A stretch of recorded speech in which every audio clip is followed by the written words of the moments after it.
ನಂಗೆ ರಾಯರ ಆಶೀರ್ವಾದದಿಂದ ನನಗೆ ಬ್ರೈನಿಗೆ ಪೆಟ್ಟಾಗಿತ್ತು. ಸೊ ನಾವು ರಾಯರ ಆಶೀರ್ವಾದದಿಂದ ಇವತ್ತು ನಾನು ಆರಾಮಾಗಿದ್ದೀನಿ. ಕಾಯ ಗುರು ರಾಯ ಬಿಡದೆ ನನ್ನ ಕೈಯ.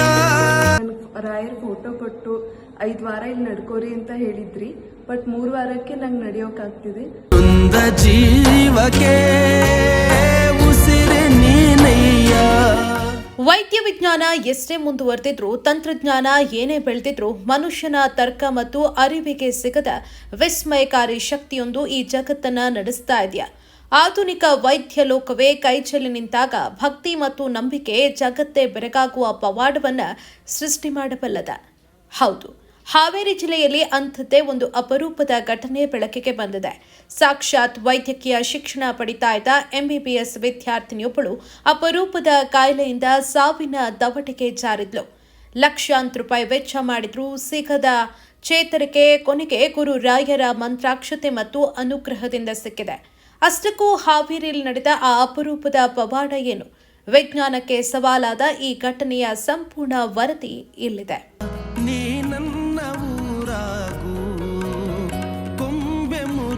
ಹಾವೇರಿ ತಾಲೂಕಿನ ನೆಗಳೂರು ಗ್ರಾಮದ ನಿವಾಸಿ 22 ವರ್ಷದ ನಿವೇದಿತ ಶಿವಪ್ಪ ನೆಗಳೂರು ಗದಗದ ಜಿಮ್ಸ್ ವೈದ್ಯಕೀಯ ಕಾಲೇಜಿನಲ್ಲಿ MBBS ಫೈನಲ್ ಇಯರ್ ಓದ್ತಾ ಇದ್ದ ಪ್ರತಿಭಾವಂತ ವಿದ್ಯಾರ್ಥಿನಿ. ಭವಿಷ್ಯದಲ್ಲಿ ನೂರಾರು ರೋಗಿಗಳ ಪ್ರಾಣ ಉಳಿಸಬೇಕಾದ ಈ ಯುವತಿಯ ಬಾಳಲ್ಲಿ ಸುಮಾರು 7 ತಿಂಗಳುಗಳ ಹಿಂದೆ ವಿದ್ಯಾಟ ಆರಂಭವಾಗಿತ್ತು.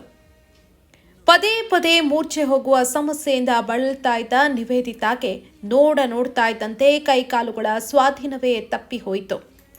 ಕೊನೆಗೆ ವೀಲ್ಚೇರ್ ಇಲ್ಲದೆ ಒಂದು ಹೆಜ್ಜೆಯನ್ನು ಇಡಲಾಗದ ಅಸಹಾಯಕ ಸ್ಥಿತಿಗೆ ತಲುಪಿದ್ಲು. ಪರೀಕ್ಷಿಸಿದಾಗ ತಿಳಿದಿದ್ದು ಆಟೋ ಇಮ್ಯೂನ್ ಡಿಸೀಸ್ ಅನ್ನೋ ಅಪರೂಪದ ರೋಗ ಇದೆ ಅಂತ. ಅಂದ್ರೆ ದೇಹದ ರೋಗ ನಿರೋಧಕ ಶಕ್ತಿಯೇ ತನ್ನದೇ ಆದ ಮೆದುಳಿನ ಕೋಶಗಳ ಮೇಲೆ ದಾಳಿ ಮಾಡುವ ಗಂಭೀರ ಸ್ಥಿತಿ. ಈ ಸ್ಥಿತಿ ಕಂಡು ಹೆತ್ತವರ ಕರುಳು ಚುರುಕಂದಿತ್ತು. ಹಾವೇರಿಯ ಖಾಸಗಿ ಆಸ್ಪತ್ರೆ, ಹುಬ್ಬಳ್ಳಿಯ ಪ್ರತಿಷ್ಠಿತ ಆಸ್ಪತ್ರೆಗಳು ಹಾಗೂ ಮಣಿಪಾಲ್ ಆಸ್ಪತ್ರೆ ಸೇರಿದಂತೆ ಸಿಕ್ಕಲ್ಲಿ ಚಿಕಿತ್ಸೆ ಕೊಡಿಸಲಾಯಿತು.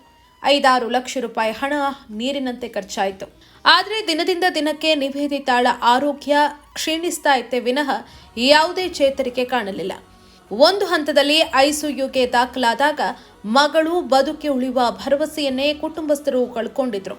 ವೈದ್ಯರು ಅಸಹಾಯಕರಾಗಿ ಕೈಚೆಲ್ಲುವ ವಾತಾವರಣ ನಿರ್ಮಾಣವಾಗಿತ್ತು. ವೈದ್ಯಕೀಯ ವಿಜ್ಞಾನವೇ ಅಸಹಾಯಕತೆ ವ್ಯಕ್ತಪಡಿಸಿದಾಗ ಕುಟುಂಬಸ್ಥರು ತಮ್ಮ ಕೊನೆಯ ಭರವಸೆಯಾಗಿ ಹೆಜ್ಜೆ ಇಟ್ಟಿದ್ದು ರಾಯರ ಸನ್ನಿಧಿಗೆ. ಒಲ್ಲದ ಮನಸ್ಸಿನಿಂದಲೇ ನಿವೇದಿತಾಳನ್ನ ಹೊಸ ರೀತಿಯ ರಾಘವೇಂದ್ರ ಸ್ವಾಮಿಗಳ ಮಠಕ್ಕೆ ಕರೆತರಲಾಯಿತು. ಆ ಕ್ಷಣದಲ್ಲಿ ಅಲ್ಲಿ 100ನೇ ಸುಶೀಲೇಂದ್ರ ತೀರ್ಥರ ಆರಾಧನಾ ಮಹೋತ್ಸವ ವಿಜೃಂಭಣೆಯಿಂದ ನಡೀತಾ ಇತ್ತು. ಕಾರ್ಯಕ್ರಮಕ್ಕಾಗಿ ಮಂತ್ರಾಲಯ ಪೀಠಾಧಿಪತಿಗಳಾದ ಶ್ರೀ ಸುಬುಧೇಂದ್ರ ತೀರ್ಥ ಸ್ವಾಮಿಗಳು ಆಗಮಿಸಿದ್ರು. ವೀಲ್ ಚೇರ್ನಲ್ಲಿ ಚಲನವಲನವಿಲ್ಲದೆ ಕುಳಿತಿದ್ದ ನಿವೇದಿತಾಳ ದಯನೀಯ ಸ್ಥಿತಿ ಕಂಡು ಮರುಗಿದ ಶ್ರೀಗಳು ರಾಯರ ಅನುಗ್ರಹ ರೂಪದ ಮಂತ್ರಾಕ್ಷತೆ ಹಾಗೂ ಭಾವಚಿತ್ರವನ್ನ ಕೊಟ್ಟರು. ರಾಯರ ಮೇಲೆ ಸಂಪೂರ್ಣ ಭಾರ ಹಾಕಿ 5 ವಾರಗಳ ಕಾಲ ಮಠಕ್ಕೆ ಬಂದು ಪ್ರದಕ್ಷಿಣೆ ಹಾಕಿ ಸೇವೆ ಮಾಡಿ ಅಂತ ಹರಸಿ ಕಳಿಸಿದ್ರು. ಅಲ್ಲಿಂದ ಮುಂದೆ ನಡೆದಿದ್ದು ನಿಜಕ್ಕೂ ಅಚ್ಚರಿ. ಶ್ರೀಗಳ ಮಾತಿನಂತೆ ನಿವೇದಿತ ಮತ್ತು ಕುಟುಂಬಸ್ಥರು ಅತ್ಯಂತ ಭಕ್ತಿಯಿಂದ ರಾಯರ ಸೇವೆ ಆರಂಭಿಸಿದ್ರು. 5 ವಾರಗಳ ಹರಕೆ ಮುಗಿಯುವ ಮುನ್ನವೇ ಅಂದ್ರೆ ಕೇವಲ 3 ವಾರಗಳಲ್ಲಿ ನಿವೇದಿತಾಳ ದೇಹದಲ್ಲಿ ಅದ್ಭುತ ಬದಲಾವಣೆಗಳು ಕಾಣಿಸಿಕೊಂಡವು. ವೀಲ್ ಚೇರ್ನಲ್ಲಿ ಚಲಿಸಲಾಗದೆ ಕುಳಿತಿದ್ದ ಯುವತಿ ಇಂದು ಯಾರ ಸಹಾಯ ಕೂಡ ಇಲ್ಲದೆ ತನ್ನಷ್ಟಕ್ಕೆ ತಾನು ಎದ್ದು ಓಡಾಡ್ತಿದ್ದಾಳೆ. ಲಕ್ಷಾಂತರ ರೂಪಾಯಿ ವೆಚ್ಚ ಮಾಡಿದ್ರೂ ಸಿಗದ ಚೇತರಿಕೆ ಗುರು ರಾಘವೇಂದ್ರ ಸ್ವಾಮಿಗಳ ಪಾದ ಸೇವೆಯಿಂದ ದೊರೆತಿದೆ ಅಂತ ಕುಟುಂಬಸ್ಥರು ಆನಂದ ಭಾಷ್ಪ ಹರಿಸುತ್ತಿದ್ದಾರೆ.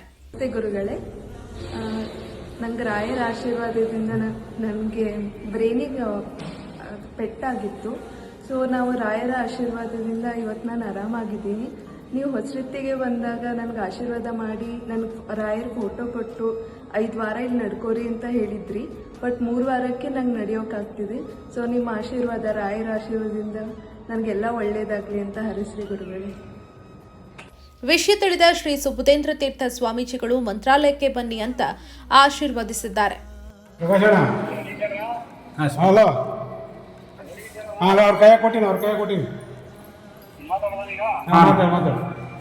ಹಲೋ, ನಮಸ್ತೆ ಗುರುಗಳೇ.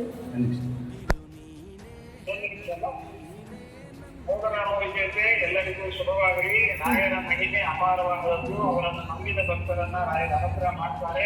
ಹೌದು. ರಾಯರ ಪುಸ್ತಕದಲ್ಲಿ ಪಂಕಂ ಕೈಜೋತಿವಾದನ ಅಂತ ಹೇಳ್ತಾರೆ. ಹೋರಿಗಳು. ಯಾರು ಅಜಂಕಾರೋ ಭವೇ ದೇವ ಗುರುರಾಜ ಪ್ರಸಾದತಃ ಅಂತ. ಯಾರಿಗೆ ಆಗಿಲ್ಲ ಅವರು ರಾಯರ ಅನುಗ್ರಹದಿಂದ ಉತ್ತಮ ಕಾಲುಳ್ಳವರಾಗಿ ಆಗ್ತಾರೆ. ಅಂತಹ ಅನುಗ್ರಹವನ್ನ ನಿಮ್ಗೆ ಮಾಡಿದ್ದಾರೆ. ಎಲ್ಲೂ ಒಳ್ಳೆಯದಾಗ್ತದೆ. ಓಕೆ ಗುರುಜಿ, ನಿಮ್ಮ ಆಶೀರ್ವಾದದಿಂದ ನಾನು ಇವತ್ತು ಆರಾಮಾಗಿದ್ದೀನಿ. ರಾಯರ ರಾಯರೇ ಎಲ್ಲರಿಗೂ ಒಳ್ಳೆಯದಾಗ್ತದೆ. ಸೋಮವಾರ ಬರ್ತೀವಿ ಗುರುಜಿ. ಆಯ್ತು. ತನ್ನ ವೈದ್ಯಕೀಯ ಶಿಕ್ಷಣವನ್ನ ಮುಂದುವರಿಸಲು ಸಿದ್ಧಳಾಗ್ತಾ ಇರೋ ನಿವೇದಿತಾಳ ಈ ಕತೆ ನಂಬಿದವರನ್ನ ರಾಯರು ಎಂದಿಗೂ ಕೈಬಿಡೋದಿಲ್ಲ ಅನ್ನೋದಕ್ಕೆ ಪ್ರತ್ಯಕ್ಷ ಸಾಕ್ಷಿ. ವೈದ್ಯಕೀಯ ವಿಜ್ಞಾನಕ್ಕೂ ಸವಾಲಾಗಿ ನಿಂತ ಈ ಘಟನೆ ಭಕ್ತರಲ್ಲಿ ಹೊಸ ಭರವಸೆ ಮತ್ತು ನಂಬಿಕೆಯನ್ನ ಇಮ್ಮಡಿಗೊಳಿಸಿದೆ.